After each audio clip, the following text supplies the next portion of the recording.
the keys are to the glory days at the stick. From who's got it better than us to brick by brick. It's always the 49ers way, from off-season to game day. Yeah, we talk back.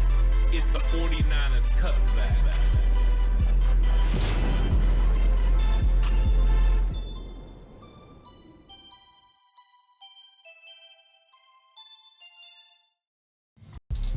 It's 49ers Cutback podcast time. Welcome to the show, everyone. The 49ers initial 53-man roster is complete. And now the question becomes, what other moves are to come? Because all you have to do is take a look at who is on this 53-man roster, and you can determine that there's going to be some more moves to come. Number one, the 49ers don't have a punter, right? When you release your punter outright, you know that something's going to happen, a corresponding move to eventually get a punter or that punter to come back. And Thomas Morstead said on social media, relax. Everything's going to be okay. 49ers had to use some, like I've been saying, roster gymnastics to get the guys necessary for this team. Now, was there some surprises? I think in some cases there were. Maybe there was a player or two you're surprised they cut, or a player or two that you were surprised they kept. But for the most part, it kind of stayed along status quo of what you kind of thought the 49ers were going to do, or at least pretty close to what I had thought they were going to do. Now, there were some things that caught me off guard, and I think that that's normal. That's why when I did my roster prediction, for my patrons and my channel members, I said, I'm not going to be 100% right. There's just no way for me to be 100% right. I'm just going to try to get about how many guys are going to have at each position and try to get as close as I can to who those players are going to be. Was I 100% right? Spoiler, no, I was not. But the good news is the 49ers kept a lot of really good players, a lot of young players. They still have room for growth.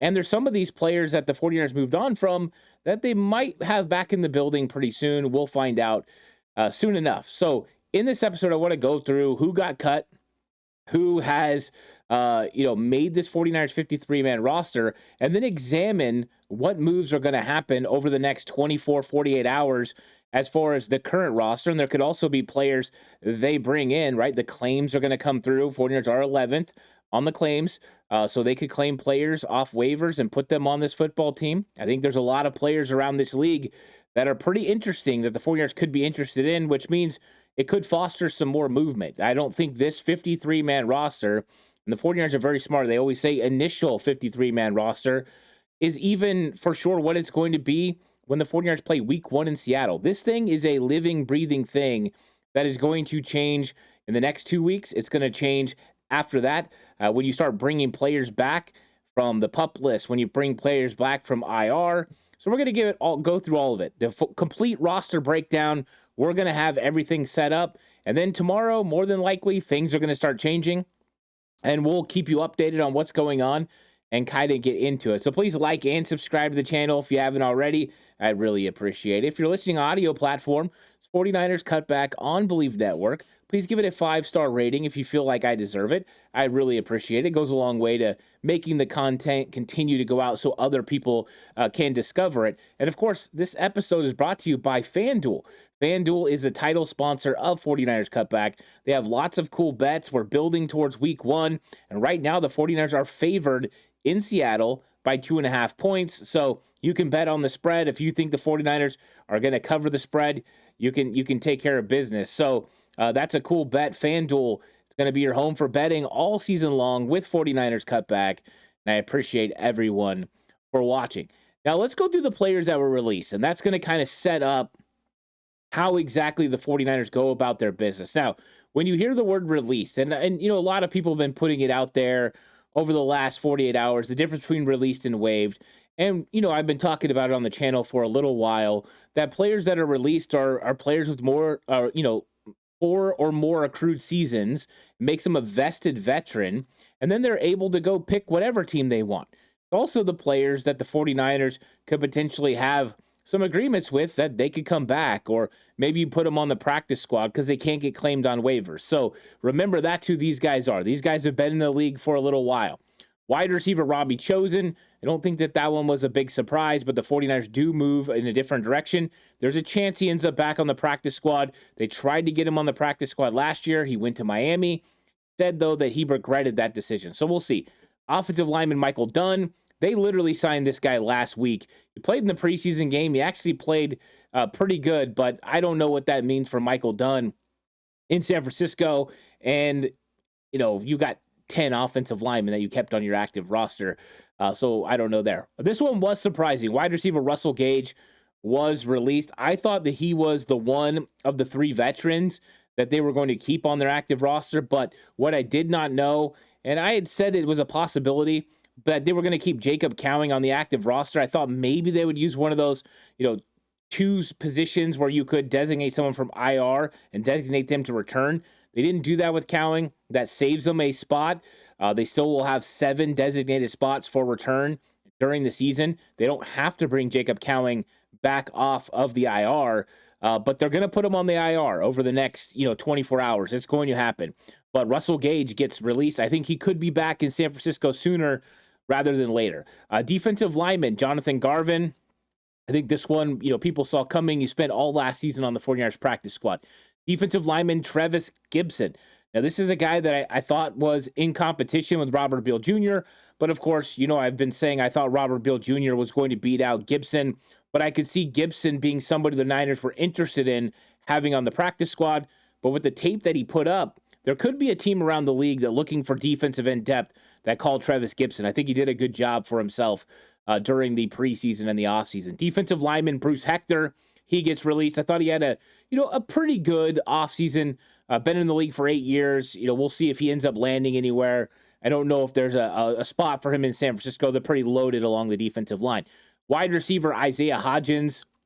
And we know when it comes to Hodgins, this is one of those veteran guys. I think there's a possibility he ends up back helping the 49ers early in the season as the 49ers released all 3 of their veteran wide receivers, Robbie Chosen, Russell Gage, and Isaiah Hodgins, who are all in competition to make this team. They went young, but I expect 1 or 2 of these guys to be around in some capacity unless the 49ers go out and get somebody else who is also released and waived. That will kind of change the direction they go. But right now, expectations were 1 or 2 of these guys are going to be back and maybe count in another veteran from, that's become available, could potentially be on the team. Cornerback Fabian Moreau, this was the big question. He practiced basically 2 days. The first day he ever got to the 49ers and the last day before cuts. I mean, there was not really a shot for him to make this team with that. They never really released him. So I'm guessing they want to take a look at him. Maybe they want him from the practice squad. We'll see what happens with Fabian Moreau. Punter Thomas Morstead. This is the one I brought up earlier. I thought it was interesting they released their punter, but it's obvious, right? This could be the one that allows Jacob Cowing to get to the IR. As soon as Jacob Cowing goes on the IR, it frees up a roster spot. Then you re-sign Thomas Morstead. I think that's a likely possibility. Now, 2 linebackers, veterans Curtis Robinson and Chaz Surratt, who I thought were competing for the 6th linebacker spot, and they were, but the 49ers elected to keep only 5 linebackers. We'll go through who those guys are in a minute, but Curtis Robinson, Chaz Surratt, both go and get released. Now, they're both vested veterans, so they can choose to go to another team. They can listen to offers, or they can come back to the 49ers. Maybe there's a chance both of them could come back, or one of them. We'll see. Malik Turner, I don't think this was a surprise. He's been on the 49ers preseason, their offseason 90-man roster the last 3 years, and he's been released every time. So Malik Turner gets released, and then Jeff Wilson Jr., El Jefe, gets released. And as soon as the Brian Robinson trade came down, that one was kind of expected. And there's a lot of people saying the 49ers would love to have him on the practice squad. One thing with those veterans, you have limitations on how many veterans you can have on your practice squad. Yes, you have a 16-player practice squad. Only 6 of them can be veterans. The rest have to be young players. So that's something to remember. You can't have every single veteran you want on your practice squad anymore. That's not how they allowed to happen. In fact, beforehand, they used to only be allowed to be 1st or 2nd-year players. Big change the NFL made a few years ago, and I think it was a great move allowing other players to play. Now, players that are waived, wide receiver Junior Bergen, and kind of felt that this was coming. Originally, I didn't think he was going to make the team. Then, he showed a little bit in that first preseason game against the Broncos. You're like, okay, if he can do this, maybe they would keep him as a return guy. But as soon as the 49ers traded for Sky Moore, it had a real effect on Junior Bergen. So Bergen is gone. Maybe he ends up on the practice squad as a young player. I think that's a possibility. Stone Blanton, I do think he'll end up on the 49ers practice squad. William Bradley King, there's also a possibility if he clears waivers that he could as well. Derek Canteen, the safety / corner prospect, maybe a practice squad guy. Dallas Flowers, this one was surprising. He was getting starting reps during preseason, and they ultimately didn't decide to keep him. So we'll see what happens with Dallas Flowers if he gets claimed or if he clears waivers. Maybe he wants to revert back to the 49ers practice squad. And, they might need him, sooner rather than later, especially with things going on with Upton Stout. But that one was a little bit surprising to me. Jalen Graham, not a surprise. He gets waived for the second straight year by the 49ers. Jalen Mahoney, he gets waived for the second time this offseason. Safety, he could be a practice squad guy. I think him and Derek Canteen have shot to be safeties on the practice squad. Drake Nugent, once again, the third string center, he gets waived. Tariq Owens, the wide receiver, that is, Terrell Owens' son. It was nice to see him have that moment in his last preseason game. We'll see if there's a spot for Tariq on the 49ers practice squad, if they want to continue trying to build him up or if they want to go a different direction. There's other wide receivers that got released that are young guys around the league. Maybe the 49ers, go a different direction. We'll see what happens. This one was probably the biggest name, Sebastian Valdez. I did have him making the 53-man roster in my prediction, and I did go crazy and have the 49ers keeping 11 defensive linemen. And I even said, I just think they're going to. It's crazy, but they're going to. And they did. They did keep 11 defensive linemen, but they did not keep Sebastian Valdez, and that is because I thought that Yetur Gross-Matos was going to start the season on the PUP list. He did not. They activated Yetur Gross-Matos from the PUP list, meaning he is eligible to play in week 1 against Seattle, and that means he eats up a 53-man roster spot, which is great news. Yetur Gross-Matos is a good football player, but it just, you don't see that coming, and that means Valdez, you don't have a spot for him. You're keeping a lot of guys on defense. Wait till we get to the defensive line. 49ers loaded on defensive line with a lot of talent. So Sebastian Valdez, they're hoping he clears waivers and they can get him on the practice squad. Then there's no harm, no foul. Now, there's always a chance somebody claims him. He's a good young player. Needs more development, but he's a good young player. Tight end Braden Willis gets waived for the second straight year. And, I kind of thought this one was coming. Unfortunately, I thought Jake Tunges outplayed him, and he did. Jake Tunges made this football team. Offensive line, Nick Zakelj. Now, this one did surprise me. I'll get a little bit deeper when we talk about offensive line, about why it surprised me. I think, he's versatile, and so that's why it surprised me a little bit. But Zakelj, the 49ers decide that they're going to waive him and keep a few other guys at the position instead of having him. So that means Nick Zakelj, if he clears waivers, they could put him on the practice squad. He could also elect to go to a different football team. We'll see what happens. All these guys, when they clear waivers, it doesn't mean they revert to your practice squad. It means they have the opportunity to do so. Last year, Jalen Graham, the 49ers tried to get him back on the practice squad, and he elected to go to the Washington Commanders. And he's not the first guy to do that. They can elect to leave. And when they do, they get opportunities sometimes. Now, Jalen Graham found himself back because he ended up on Washington's practice squad and not really getting any movement. The 49ers could add him to their 53. But, that's where we're at with the guys who got waived and released. Now, let's talk about this 53-man roster. 49ers kept 25 offensive players. They kept 26 defensive players, and they kept 2 specialists because they cut Thomas Morstead. Now, we know that is not going to hold up. Thomas Morstead is going to be back once the 49ers finish their roster gymnastics. But they did do some of the things that we anticipated over the last several weeks. Number one, they kept just 2 quarterbacks. Now, earlier in the week, they released Tanner Mordecai, Carter Bradley. Both of those guys will not be back. They reached injury designations. They were waived with injury designations, which means there's going to be some sort of an agreement, and they're going to be released and look for somebody else to be added to the 49ers practice squad. There's lots of quarterbacks available, lots of good quarterbacks.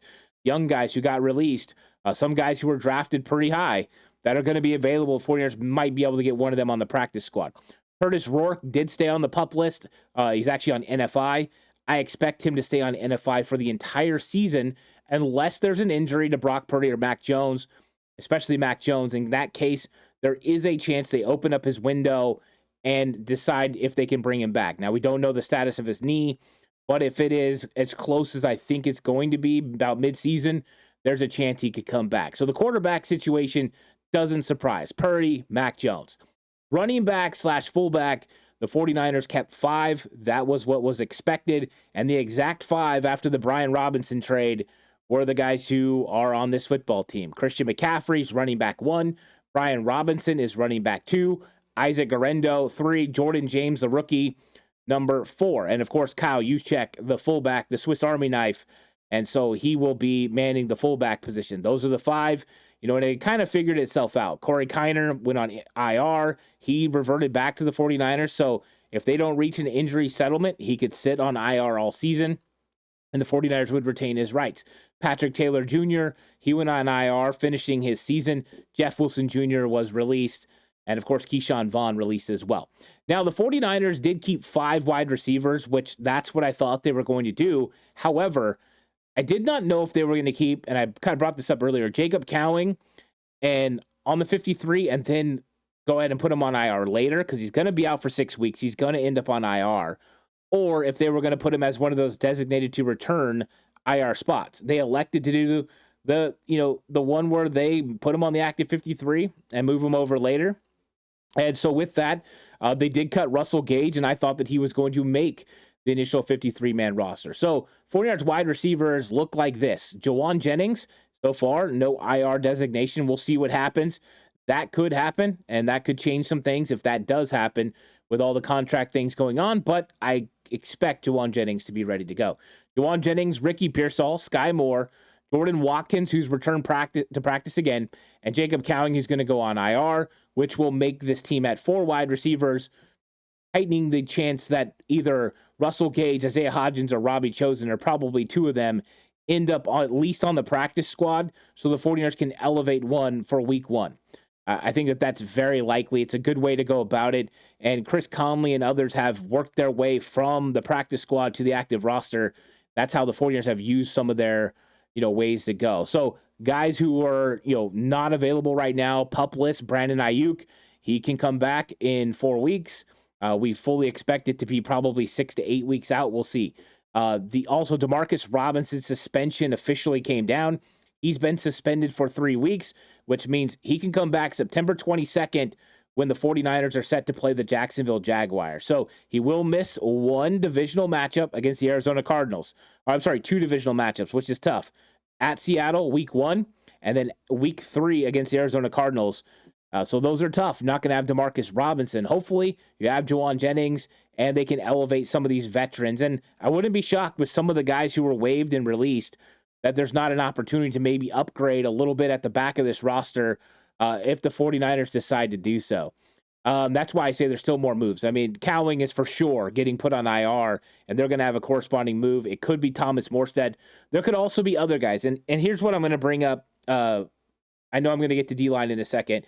Maybe I'll just save it for that. I'll save it for that because tight ends is the 3 that I thought: George Kittle, Luke Farrell, Jake Tunges. It was pretty easy to determine once Jake Tunges had the offseason that he had. He had a good training camp. He had a really good preseason. I thought he distanced himself from Ross Dwelley first, then Braden Willis, and he did a really good job. And, of course, the 49ers moved on from Braden Willis. So, offensive line. 49ers elected to keep 10. And this was probably the biggest surprise to me that they kept 10. If they'd have kept 9, I wouldn't have batted an eye. They've done it before. 8 is usually how teams do their roster building. You get some versatile guys, and you keep 8, and then you elevate somebody from the practice squad as your 9th guy. Sometimes you carry 9. 49ers have done that in the past, and that would have been okay too. But they kept 10. So you have your starters, Trent Williams. You have Trent Williams, Ben Bartch, Jake Brendel, Dominic Pooney, Colt McKivitz. You knew they were keeping Spencer Burford because he's just been such a a good tackle over the last couple weeks. Like, he's really established himself as a solid backup tackle. And so I got to give him credit for that. Then we knew they were going to keep Connor Kobe. He had a really good training camp in preseason. I mean, you still see that there's some development that needs to happen, but he's, way a win above the expectations for him coming into the season. I mean, he's definitely a guy that's improved a lot, and we are hoping that he's going to continue to get better.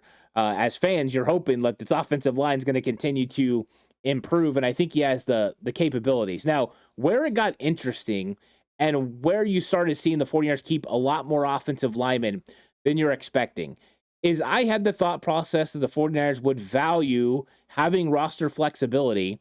So having a guy like Nick Zakelj that could play guard and center was going to be one of the keys, right? You've seen them do it before. Ben Garland was a center/guard. You had John Feliciano was a 49ers center/guard as backups initially. And by having that, you get that extra spot available for your roster. What the 49ers decided instead was to keep Matt Hennessy and Drew Moss, two players at the position, over keeping just Nick Zakelj. And so that's where you get one extra guy on the offensive line is because of that. They also did that at tackle where they could have just kept Spencer Burford and then kept, one of these other guys. They had guys who had a lot of tackle experience that they could have just kicked someone out if there was an extra injury. But instead, they kept Austin Pleasance as well. So they basically kept, a few guys extra because they liked the way they played at certain positions. So the big one was Hennessy and Moss over Nick Zakelj. And the reason being is the versatility. You had to keep two. And, maybe is Matt Hennessy a better center than Nick Zakelj? Probably just pure center. Is Drew Moss a better guard than Nick Zakelj? I think in run game for sure. I think in pass blocking, Zakelj's just got a little bit of an edge. But I think you can see how good Drew Moss could be if he can figure out that part of his game. So keeping him for upside, I think, is important, especially when you already have guys like Connor Kobe that's going to be ahead of him as far as getting reps. Even Matt Hennessy could play some guard ahead of Drew Moss if they needed him to get a little bit better at pass protection. So Zakelj gets cut, and I think that they would like to get him on the practice squad, but that was my thinking. You keep one guy instead of two for roster flexibility and roster building. They said, hey, we're going to be able to keep 10 offensive linemen. That is a ridiculous amount. And the 49ers kept a ton on the offensive line and defensive line, where defensive line, they kept 11, which I did say I thought they were going to keep 11, which was a lot to say. But one thing I remember, and I see Sam Okuwanu's name, and this is why I'm pushing pause on thinking that this is a final 53-man roster, and even that guys like Drew Moss or Austin Pleasance or those guys are safe, is last year, the San Francisco 49ers kept Sam Okuwanu on their opening 53-man roster, their initial 53-man roster. Then the next day, they waived him. And here's why they did it. Kyle Shanahan waited until the other teams had all put in their waiver claims, right? Then he waived a player, so he felt like there was a less chance that he was going to get claimed. So don't be shocked. I'm telling you, don't be shocked if somebody doesn't have that happen. I'm not saying it's going to be Drew Moss. I'm not saying it's going to be one of these other young players. I'm just saying keep an eye out because Kyle Shanahan and John Lynch are always trying to figure out a way to sneak somebody around. So that still could happen. But check this out. They kept 26 defensive players, and 11 of them are defensive linemen. And it's a lot of fun because there's a lot of young guys on this defensive line as well. So how about this? At the edge position, they kept Nick Bosa, Mikael Williams, who's back at practice, which is great. Bryce Huff, who can rush the passer and looked a lot better than I thought as a base DN this offseason. That's good news. Sam Okuwanu, perfectly expected. Now, where I was coming from, the next one wasn't a shock, was Robert Beal Jr., and he makes this team. I thought that Robert Beal Jr.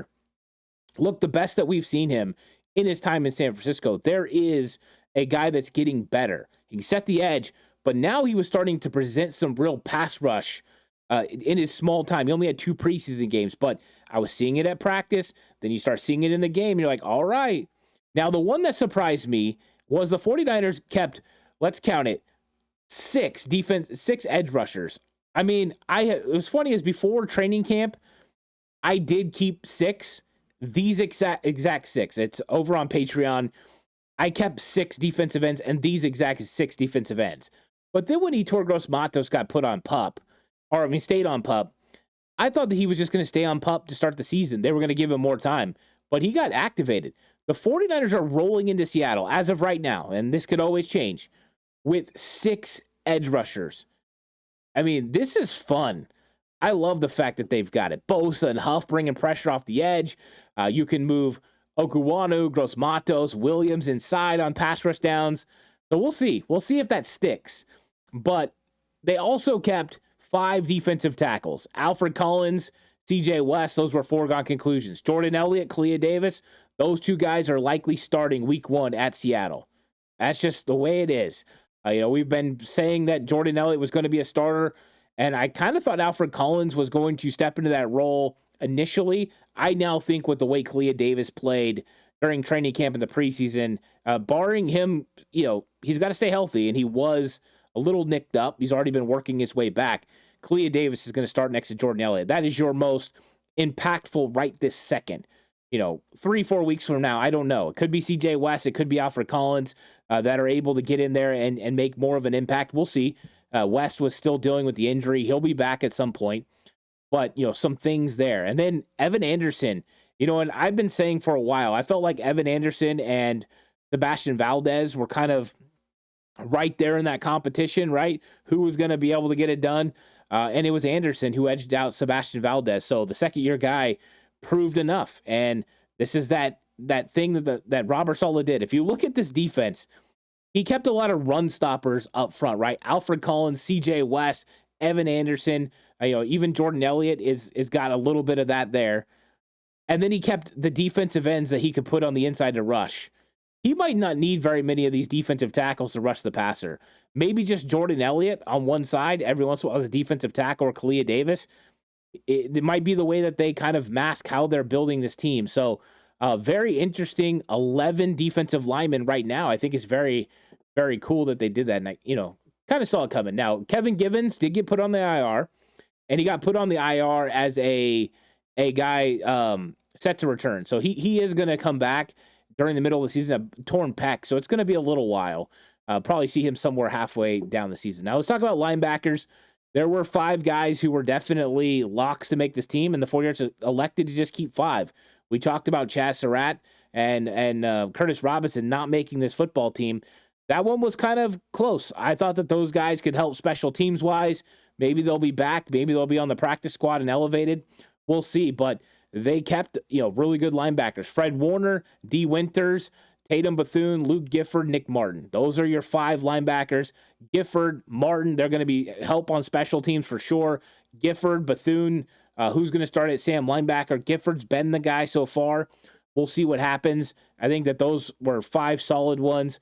Like I said, Surratt and Robinson, those guys were competing for that last spot. And ultimately, the 49ers decided to not keep either one of them. And we'll see if somebody comes back.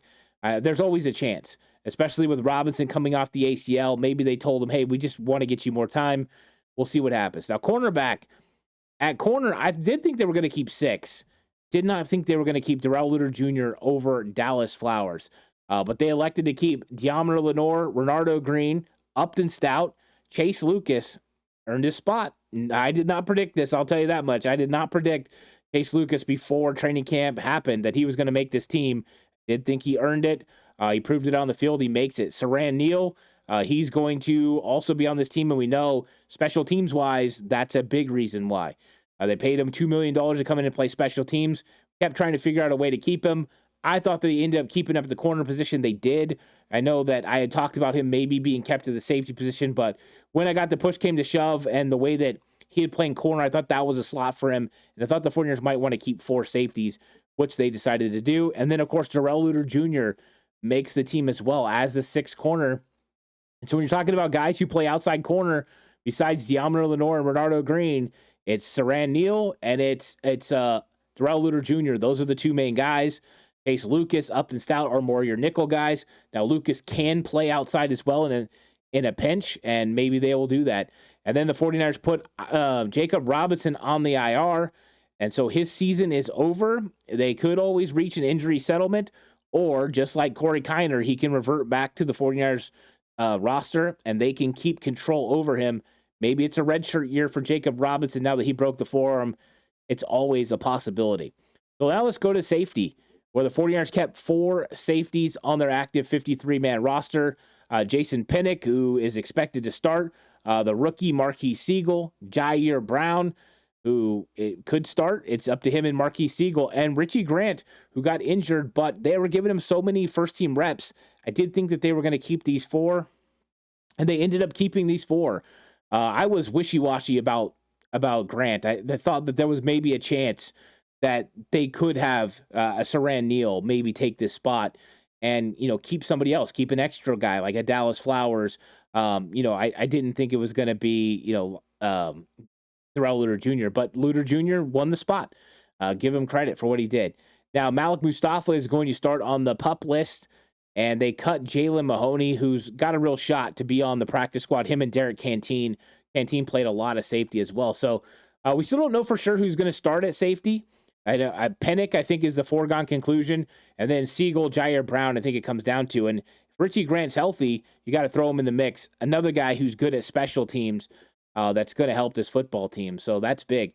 And then with the specialist, I did not have any clue that the 49ers were going to cut Thomas Morstead. And we know that they're cutting him to, make other things happen. But right now, the 49ers only have 2 specialists. They're going to have to figure that thing out. Of course, once Jacob Cowing goes on the IR, that frees up a spot 100%. I'm thinking there could be a couple other moves. Maybe the 49ers do wait a little bit to waive other guys. I think it's definitely a possibility. I think a lot of things are going to continue to happen over the next 24, 48 hours. But as of recording, this is the way it is. And so 49ers 53-man roster's out there. I think it's a good roster. I don't think it's a complete roster by any stretch because I think they're still making moves. But I like that they kept a lot of young players. I think keeping so many defensive linemen is exciting. And I want to see what Robert Saleh can do with this defense. I do think that maybe they need one more outside corner. I don't know how that plays out. Maybe they just feel more comfortable with Chase Lucas, and that's okay. And then offensively, wide receiver is going to be the big question. I think running back, quarterback, tight end, those things are figured out. Even the starting 5, as far as offensive line, I think is pretty good. Maybe starting 6, Spencer Burford, you feel comfortable with. You probably would like to add a little bit here and there depth-wise. But overall, I thought that, the roster came out good. Still needs some tweaking and some fine-tuning.